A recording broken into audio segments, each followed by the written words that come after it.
最热闹的地方就是曼斗村和告庄，还有星光夜市。而这个曼斗村紧挨着告庄，从白天到晚上都有很多游客。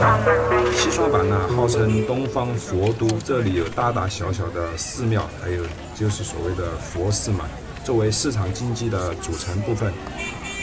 寺庙管理人员告诉我，就是200块钱可以烧1炷香，烧半炷香可以便宜一点。我算了一下，那1炷香的话就是30分钟，而半炷香就是15分钟。小弟呢，因为不信教，问了一下就走了，没有去烧香，而跑来逛市场了。我们看这个晚上的农贸市场很热闹啊，这个卖的是云南蜂蛹，这个蜂蛹有丰富的蛋白质、脂肪还有氨基酸等微量元素。只是看着有点吓人，当地人觉得这个营养价值很高，应该说吃了有滋阴壮阳的作用只是看着吓人，大家敢吃吗？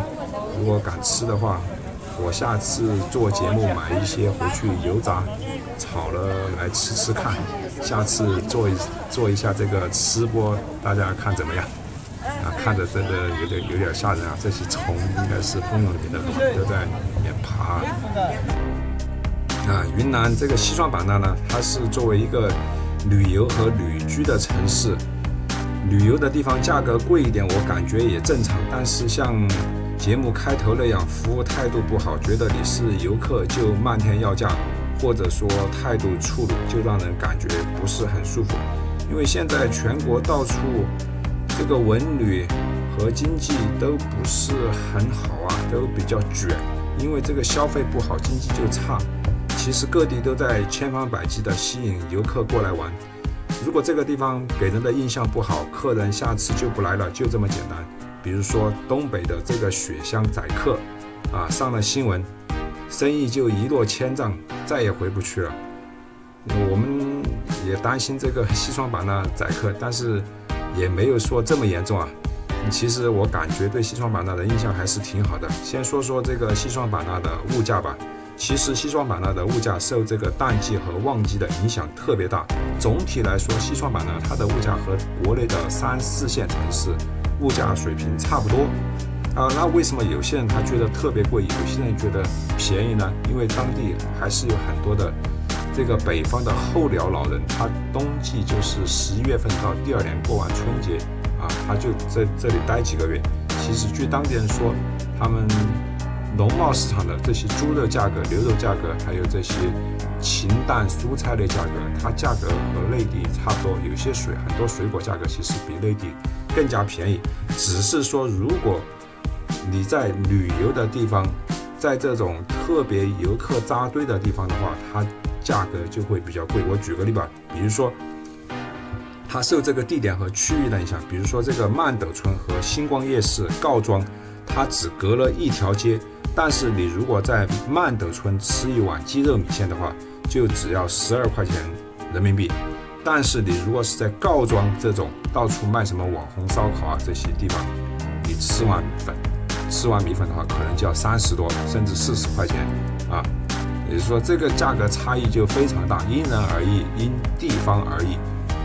第二个说一下我对xishuangbanna的交通的感受这个当然也是我们一位朋友他私信我，让我聊一聊在云南旅游的一些感受和注意的事项。我就说一下从几个点来说吧。就是说先说交通，大家如果是从昆明出发来xishuangbanna，如果能坐动车的话，尽量就坐动车，因为动车很方便，大概也就是3到4个小时就到了。在暑期，也就是说7、8、9月份，它也是云南的雨季。从昆明到xishuangbanna，你走的高速公路，如果是自驾游的话，它要走的高速叫昆莫高速。昆莫高速经常它会塌方。第二个，从昆明它出发到xishuangbanna，它一路是海拔下降的，它也就是说它一路都是下坡。而昆莫高速不知道怎么回事，它常常就是有10几公里的这种下坡。对于不熟悉地形的外地司机来说，昆莫高速就属于地狱级的难度了这次我在版纳游玩期间就听说昆莫高速普洱段它塌方了，然后很多自驾的游客就困在那里进退不得。你没办法，你困在路上了，你不可能把车辆丢在那里这种就很危险，也很不方便。还有一个问题，朋友也比较关心啊，我也说一下，我自己的感受啊，仅供建议啊，仅供参考。